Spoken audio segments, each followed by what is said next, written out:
Student class 9, 10.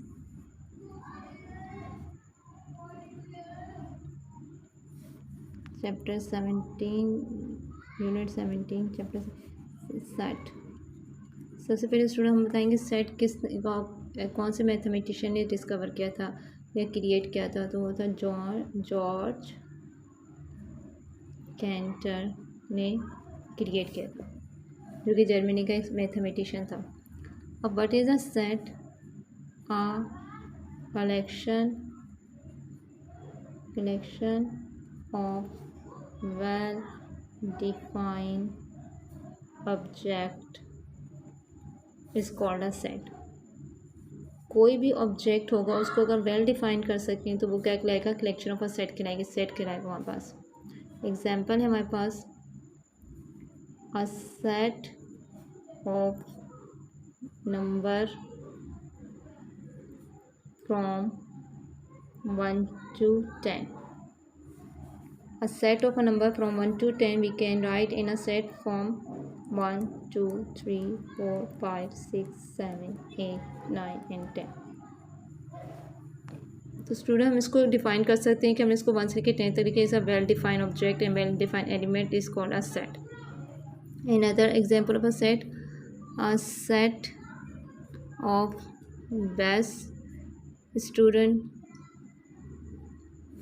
a set of smart student pupil। क्या a best set of a best student is it a set? क्या ये set है? अ set of a smart people, क्या ये well define हम इसको कर सकते हैं?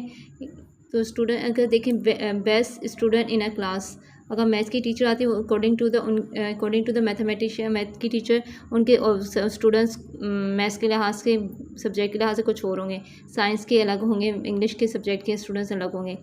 तो इस वजह से ये बेस्ट क्वालिटी और smart quality can not be defined, क्योंकि हर टीचर के मुताबिक बेस्ट स्टूडेंट डिफरेंट होंगे और smart people according to the people, according to the friends different होंगे। That's why it's not a well defined, it can not be well defined और measurable. ना हम इसको मेजर कर सकते हैं, ना ही इसको वेल डिफाइन कर सकते हैं, जिसकी वजह से ये दोनों सेट उसमें सेट में इंक्लूड नहीं होंगे। Another example, a set of all letter that comes after T. Alphabetical में अगर टीचर स्टूडेंट को बोलती है कि आप सेट लिखें, वो लेटर्स लिखें अल्फ़ाबेटिकल में जो टी के बाद आते हैं, तो स्टूडेंट क्या लिखेगा? U V W X Y Z। तो हर किसी के लिहाज से यही क्या होंगे? इसके ऑब्जेक्ट के एलिमेंट्स होंगे। तो every one can define this one set, that's why it's called a set. Another example, a set of government university in Karachi. तो ये काउंटेबल है और वेल डिफाइन है, यूनिवर्सिटी, गवर्नमेंट यूनिवर्सिटी इन कराची, तो it's called a set. Another example, a set of strong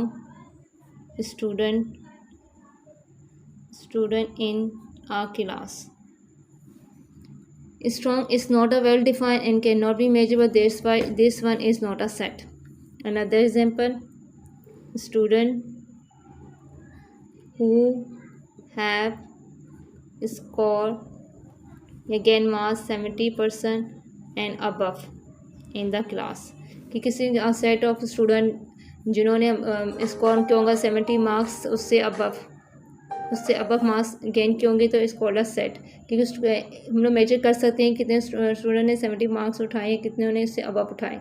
तो this set is can be measurable और well defined, that's why it's called a set. This one is not a set, this one is a set, and this one as best student and smart people can not be a set. Another example, collection of great people। Similarly, this one great cannot be well defined according to the different thoughts of people and according to a different thought of friends. That's why this called not a set. क्या होती है student के capital letter से सबसे पहले इसको show किया जाता है। सेकंड पॉइंट है इसके अंदर जो ऑब्जेक्ट होते हैं वो मोस्टली लोअर केस लेटर्स होते हैं। ABC are use to denote the elements कि इसके अंदर जो ऑब्जेक्ट यूज़ होते हैं वो लोअर कास्ट होते हैं। स्मॉल ABC के लेटर यूज़ किए, अल्फाबेटिकल लेटर यूज़ किए जाते हैं और कैपिटल लेटर्स इसको शो किया जाता है। Is called a set form. And others का पॉइंट है कि X is an element of A, कि X बिलोंग्स टू ए, क्या X सेट ए के अंदर है। तो इसको मैथ्स के बारे में लिखिए X belongs to A, this one is called a belongs to A. तो अनदर नोटेशन है इसका 4 पॉइंट है कि X is not an element of A and X does not belongs to A, यानी कि X जो है वो डज नॉट बिलोंग कर रहा है तो उसमें क्रॉस की साइन आ जाएगी। तो ये मैथ्स की 2 टर्म्स हैं जो कि आपको पता होनी चाहिए, तो आपको आगे एक्सरसाइज करने में हेल्पफुल देंगे। फिर आ जाते हैं स्टूडेंट के रिप्रेजेंट कैसे किया जाता है सेट को। इसके रिप्रेजेंट करने के 3 मेथड्स हैं। आपने मोस्टली स्टूडेंट ने नोट किया होगा कि कुछ सेट इस फॉर्म में लिखे जाते हैं। A set of a month in a year, a set of all the days in a week, a set of a natural number between 5 to 10। ये देखें स्टूडेंट, आपने एक चीज़ नोट की कि सारे के सारे स्टेटमेंट फॉर्म में लिखे गए हैं। तो जो भी सेट स्टेटमेंट फॉर्म में लिखा जाता है तो this set are called a descriptive method और फॉर्म। उसको डिस्क्रिप्टिव मेथड और फॉर्म बोलते हैं।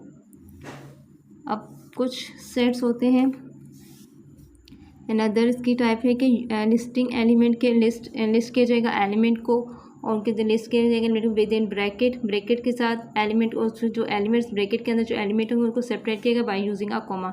Like this one this one is we take this one example of a set of a natural number between 5 and 10। तो we write a curly bracket के listing element within a curly bracket, this one is a curly bracket and element separated by using comma। तो natural number between 5 से 10 लिखेंगे 6 7 8 9 and 10। तो with in curly bracket के दरमियान जो elements हमने use किए हैं वो कॉमा के थ्रू हमने उनको क्या कर दिया, सेपरेट कर दिया। तो this form is called a tabular form, tabular और रोस्टर मेथड भी कह सकते हैं इसको। तो स्टूडेंट ये इसकी सेकंड टाइप होगी। फर्स्ट टाइप थी descriptive form method and second one थी टेबुलर रोस्टर मेथड। जैसे टेबुलर फॉर्म में 1 2 3 हो गया। इस तरह के है कि a set of all the days in a week में कितने डेज होते हैं, 7 डेज होते हैं, उनके नाम अगर मेंशन कर दिए जाएंगे तो इस कॉलेज को नोटेशन कर देंगे। किसी भी सेट से कर सकते हैं, वाई से भी कर सकते हैं, ABC किसी भी से कर सकते हैं, इसको शो कर सकते हैं कैपिटल लेटर से। तो ये हमारे पास कहेंगे टेबुलर फॉर्म। अनदर एग्जाम्पल, अब थर्ड फॉर्म की थर्ड टाइप की तरफ चले जाते हैं। इफ़ टीचर किसी स्टूडेंट को बोलती है कि you write a set of whole number between 0 to 10,000। अगर टीचर किसी स्टूडेंट को बोलती है कि आप होल नंबर्स लिखें जो कि लाई करें 0 से 10,000 तक, student can be right it but is a time consuming है, इसको टाइम लगेगा उसको लिखने में। तो उसको मैथ्स की वर्डिंग में लिखा जाता है ए, एक सेट है ए है, X short form X sided X belongs to, जैसे मैंने आपको यहाँ पे बताया था कि X belongs to A, X sided X elements हमारे पास सेट के बिलोंग्स कर रहे हैं, किससे शुरू करें, होल नंबर से करें, होल नंबर से बिलोंग करें एंड 0 आ जाएगा कि 0 ले लें, less than x and less than 10,000, यानी कि वो नंबर ये हमारे पास है होल नंबर है जो कि 0 से ग्रेटर देन होंगे और 10,000 से स्मॉल होंगे, 10,000 से स्मॉल होंगे। This is form is called a builder form और अ मेथड। ये हमारे पास सेट की डिस्क्रिप्टिव की एक थी, हमें सुना डिस्क्रिप्टिव फॉर्म थी, सेकेंड वन थी टेबुलर फॉर्म और थर्ड वन है बिल्डर फॉर्म। अब इसी तरह एक एग्जांपल, अगर टीचर आपको कहती हैं कि write down the letter of a mathematics, ये मैथमेटिक्स के जितने उसके अंदर जितने लेटर हैं आप राइट डाउन करेंगे, आप लिखेंगे, इसको कैपिटल M से शो कर सकते हैं। मैथमेटिक्स में कौन से लेटर आते हैं, ए आता है, एम आता है, ए है, टी है, एच है, ई है, एम है, ए है, टी है, I, C and S. Write down a letter in mathematics. ये हमने लेटर ली थी जो मैथमेटिक्स में आते हैं। अब स्टूडेंट आपने एक बात नोट की होगी, this called is the element, this letter are called the elements, जिसको हम लोग एलिमेंट्स कहते हैं। और जो मैंने कैपिटल एम का नाम दिया इसको नोटेशन बोलेंगे, नाम या नेम ऑफ अ सेट भी बोल सकते हैं। अब स्टूडेंट्स में आपने एक चीज़ नोट की होगी कि हम एम भी 2 टाइम आ रहा है, ए भी 2 टाइम आ रहा है और टी भी 2 टाइम आ रहा है। इन सेट में रिपीटेशन नहीं होनी चाहिए। सेट की क्वालिटी, उसकी प्रॉपर्टी के सेट में no repetition allow in a set. तो अगर इसको फिर हम लोग इसको सेट की फॉर्म में लिखें, इट्स नॉट अ सेट। अगर इसको सेट की फॉर्म में लिखेंगे सेट ऑफ एम को, तो अगर M A T H E I C S, this is called a set, क्योंकि कोई भी लेटर रिपीट नहीं हो रहा। इसमें जो हमने सबसे पहले मैथमेटिक्स लिखा था उसमें एम रिपीट हो रहा था, ए रिपीट हो रहा था, टी रिपीट हो रहा था, इट्स नॉट अ सेट। तो this called is a set. Set में कोई भी एलिमेंट्स रिपीट नहीं होने चाहिए। तो ये सेट की थ्योरी थी कुछ, आप सो कि आपको समझ में आई होगी।